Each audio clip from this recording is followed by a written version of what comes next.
सोमवार व्रत कथा प्रारंभ।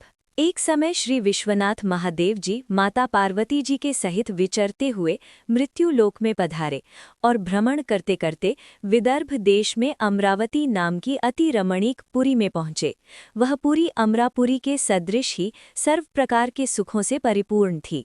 उस पुरी के राजा ने एक अति सुंदर शिवजी महाराज का मंदिर बनवाया हुआ था।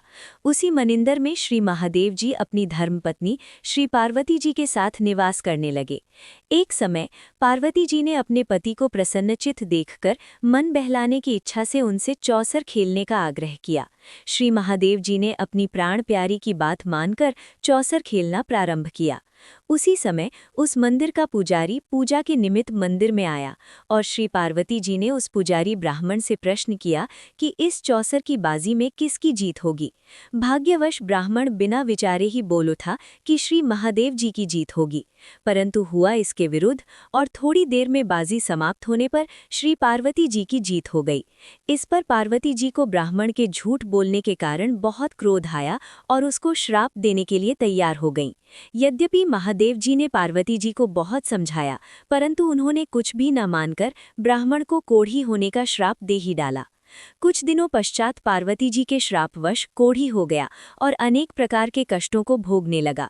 जब इस प्रकार उसको कष्ट भोगते हुए बहुत दिन हो गए तो एक दिन स्वर्ग की अप्सराएं श्री शिव जी की पूजा करने के लिए उस मंदिर में आईं और पुजारी जी को सारे शरीर के कोढ़ से दुखी देखकर दया भाव से पूछा तो ब्राह्मण ने विनाश की वह श्री शिव जी और पार्वती जी के चौसर खेलने तथा पार्वती जी के श्राप देने की सब कथा उनको सुनाई। तब अप्सराएं यह सब कथा सुनकर कहने लगी कि हे ब्राह्मण, अब तुमको अधिक दुख नहीं उठाना पड़ेगा। भगवान शंकर की कृपा से तुम्हारे सब दुख दूर हो जाएंगे। तुम सब व्रती में उत्तम व्रत षोडश सोमवार व्रत की विधि को अप्सराओं से पूछने लगा। अप्सराएं कहने लगी कि सोमवार को स्नान आदि से निवृत्त होकर अच्छे वस्त्र धारण करे, फिर आधा किलो खूब अच्छी तरह शुद्ध भुने हुए गेहूं का आटा लेकर उसका प्रसाद बनावे और उसके 3 भाग कर ले।